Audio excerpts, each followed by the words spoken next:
When people think about the history of Northeast Florida, they think of St. Augustine. That's the big spot. Um, About 25 miles south in Flagler County, we have a site.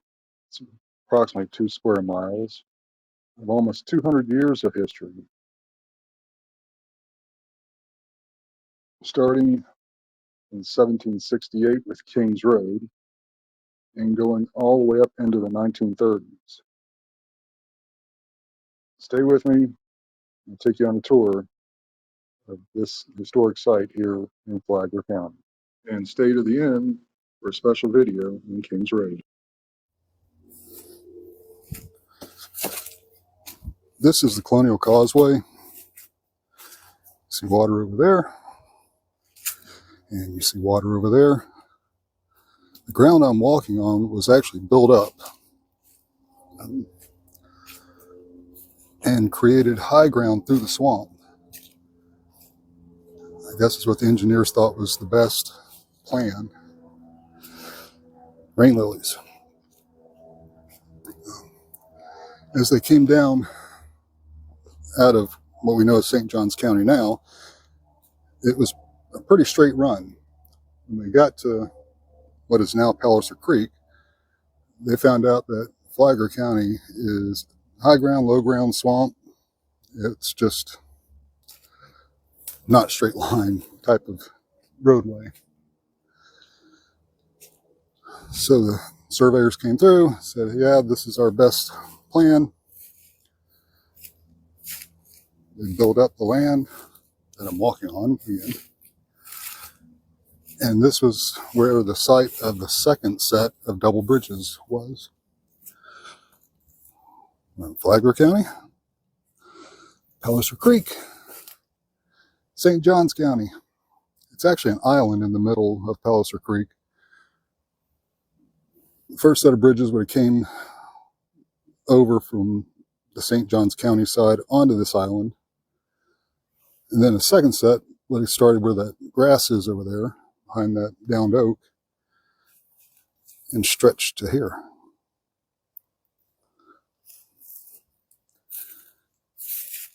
This was in use from 1768 to roughly the 1930s. But this is what the early settlers, Menorcans, Hewitt sawmill crew would have brought lumber up through here. Seminole War was fought across this ground. Civil War activity. During the land rush coming in after the Civil War, this would have been used. And this is what those early settlers and soldiers and Native Americans, hunters, farmers, trappers would have seen.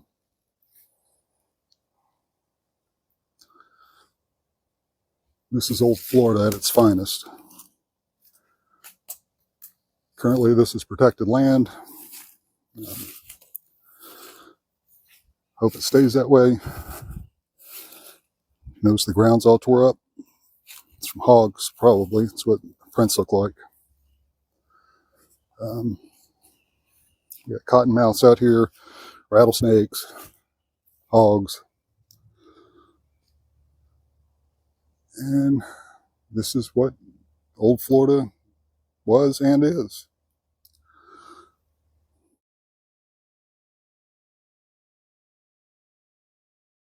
Standing in is what is known as a borrow pit.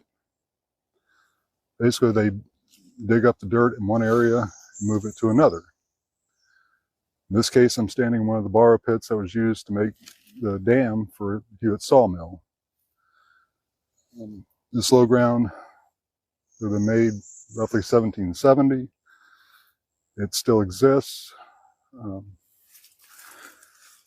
And it's a piece of the Hewitt sawmill story. But there's more. I'll take you to another borrow pit. Where I'm standing now is part of the Kings Road story. This is one of the Kings Road borrow pits. There's a few of them through here. Basically, what would have happened is to build the road up and to grade it out level for horses and carts, wagons to come through. They would have taken dirt off of the sides a little bit further away from the road and hauled it up to fill in holes, make it level. This was done at the beginning by slaved and indentured servants. Eventually it would go over to contractors. Some of the plantations might have hired a contractor to maintain a section of it, of Kings Road. But this was all dug by hand. This is the human story of Kings Road. They would have hauled dirt out of here in wheelbarrows and bags, maybe horses, oxen, and wagons to fill in the rut spots. Kings Road was a dirt road. Erosion happened, wagon wheels, horses would kick up holes, so they had to fill them in, and would have came from places like this. This particular one is about, 200 foot long, 6.5 foot high at its deepest spot, 6.5 foot. All this was done using shovels and bags and back-breaking work. It would have went on all year long, so you got to add in the heat. But this is a living story of the Kings Road itself. This is the human story. What it took to maintain that road was digging out of places like this to keep the road being usable.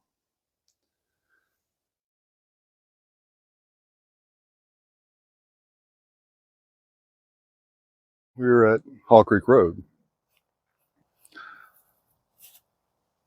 As far as we know, it was built in the mid-18 to late 1800s. Connected Kings Road to the west side, Hall Creek, obviously, St. John's Park area. Long, lonely road. First settlers would have came through these type of roads out in the middle of nowhere. No conveniences, no gas stations, hotels. It's what you had in your cart or your horse or on your back. Hall Creek Road would have been used for trading, for transporting, travel to places like St. Augustine.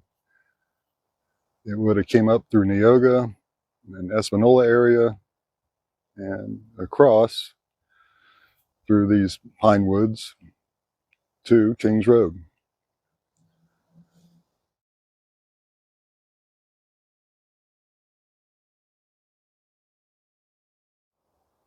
The waterway you see behind me is Hewitt's Branch. When we talk about Hewitt's sawmill, this was the waterway that was rerouted to power his sawmill. It was a water-powered sawmill. It's an undershot wheel that worked a saw blade. It's called a sash saw. This waterway, probably thousands of years old, runs south to north, and it's dammed up further back,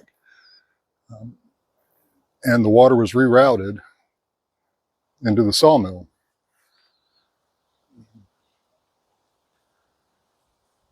This is probably one of my favorite places here in Flagler County.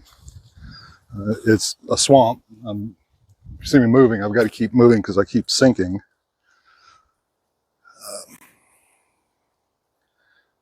I don't know if it's going to pick it up, but in the background are the rain lilies that I talked about earlier on another post.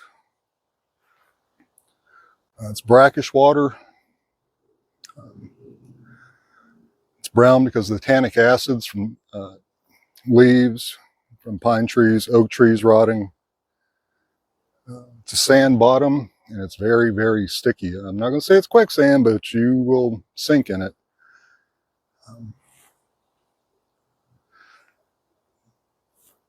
This is pure Florida, and hope it's saved for my great-great-grandkids to be able to experience this peaceful spot. It's a lot of history here. You can feel the history. I know that sounds weird, but you can feel it. But this is Hewlett's Branch in Hewitt Swamp.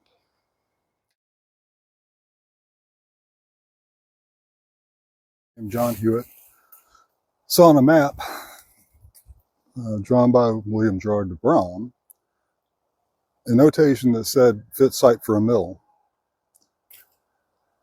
So he came down south out of St. Augustine into lower St. Johns County, past Palliser Creek, and found the site that de Brom was talking about. And this is it. This is the location of Hewitt's sawmill, built in 1770. It supplied lumber for not only St. Augustine and John Hewitt, who was a master carpenter and a contractor for the governor of St. Augustine, not only the lumber for his projects, but the building of multiple buildings up in St. Augustine and the British Navy. Hewitt was a loyalist. The American Revolution broke out. His sawmill was supplying lumber for the British Navy, especially live oak. But this is the location that it was in. During the War of 1812, our offshoot here was the Patriot War, and it's reported that they made their way down Kings Road, which runs that way, and found this sawmill that was kind of derelict. When the American Revolution was over, Hewitt and the rest of the British left this sawmill standing. Well, the Patriots burned it. We believe it was rebuilt, and then it was destroyed again during the Second Seminole War. And that was the end of the story for a sawmill here. It was 53 feet long, about 30 feet wide, 2 stories. We think about 22 feet. William Jones in 1977 found the site, did archaeological excavation of it, laid out corner posts, which have since rotted away. At some point, a PVC outline was made of it. That's the white you see in the background.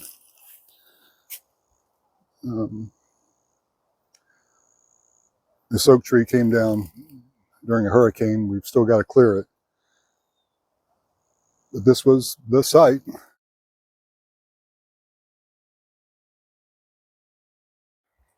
We call this Hewitt's Loop, the western side of the loop. But when we were doing our research, we found, once we got Martin Hernandez's grant, he took the property after Hewitt left after the Revolution. In his 1812 survey, it shows Kings Road going behind Hewitt's sawmill, which is over there. And this trail does too. It follows the route that Martin Hernandez's survey shows from Kings Road that we know. It pretty much links right up with this and follows it around. Now, Kings Road has moved a couple times. We've got a different survey that shows 2 different routes that we know of. So this would be a 3rd route of it. And It might not have been known at the time when they cleared this trail um, that they were actually clearing Kings Road. Um, and how it stretched to Palliser Creek. That's where I'm standing, down in this low ground.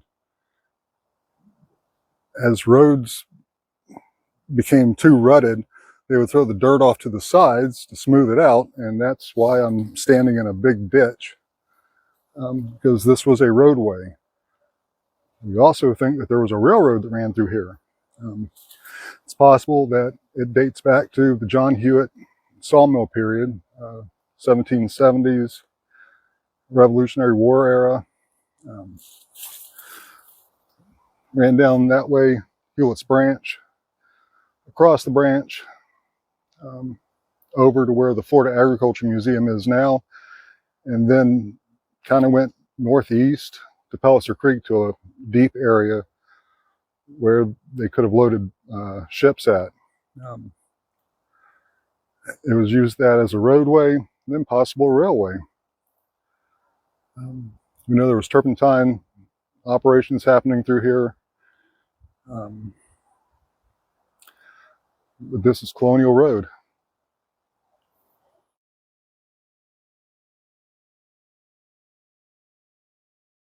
As the Seminole War was making its way north up Kings Road, um, outposts were established to protect the city of St. Augustine, and behind me was one of them.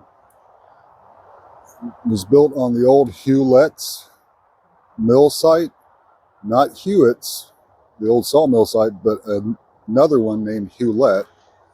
Um, and it was established around 1840. It had the 2nd Dragoons here, which are now the 2nd Armored Cavalry Regiment of the United States Army. It's the oldest cavalry regiment. And this is the type of terrain that they would have set this fort up in and ran patrols out of down Kings Road. We found one of the reports that they went down Kings Road to about Tomoka River, went west to about the Enterprise area, that's Volusia County now, back up north to Dunn's Lake, Hall Creek, St. John's Park area, and then back over this way. That was their area that they covered. And this is part of our Kings Road Historic District now, is this fort site. It's state property. You can't metal detect out here or any of that. But we're working to preserve the site, working with St. John's Water Management to preserve this site. Eventually, we would like to bring people out here, but right now we can't. But this is where a piece of our Flagler County history happened. We were heavily involved in the Seminole Wars. Osceola would have came through Kings Road, which is that way, for the meeting up at Fort Peyton where he was captured. And yeah, this is Seminole War history with the rest of the history that we have out here.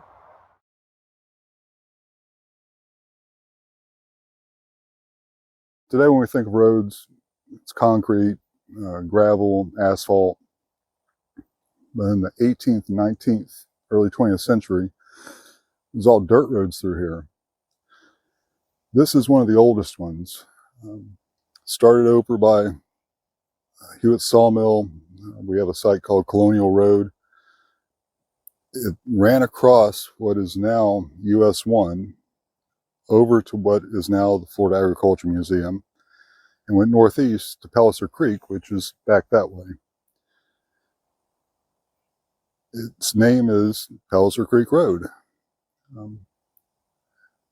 Through our research, we found that John Hewitt would have used this road to bring his lumber to a deep spot out here in Palliser Creek, to be loaded onto skiffs or flatboats or whatever type of ship he had, to be transported to St. Augustine. Eventually, it became a railroad, most likely late 1800s, for the turpentine industry. And they used the same roadway that Hewitt had built and came to where Hewitt's dock was, built a bridge across to what is now Favor Dykes State Park, and had a loop area there at the Matanzas River that the trains could turn around, transfer. It's a narrow gauge railroad on top of an old road, and it came through here. This spot is protected by the Florida Agriculture Museum property. The bridge is no longer there. There's still some pilings that are out there. But this is a lost piece of Flagler County history that nobody talks about, most likely nobody knows about, that still exists. So if you figure this road was built sometime 1770, 1775, and they've kept it maintained and cleared through here, this is a walk through history. On the way.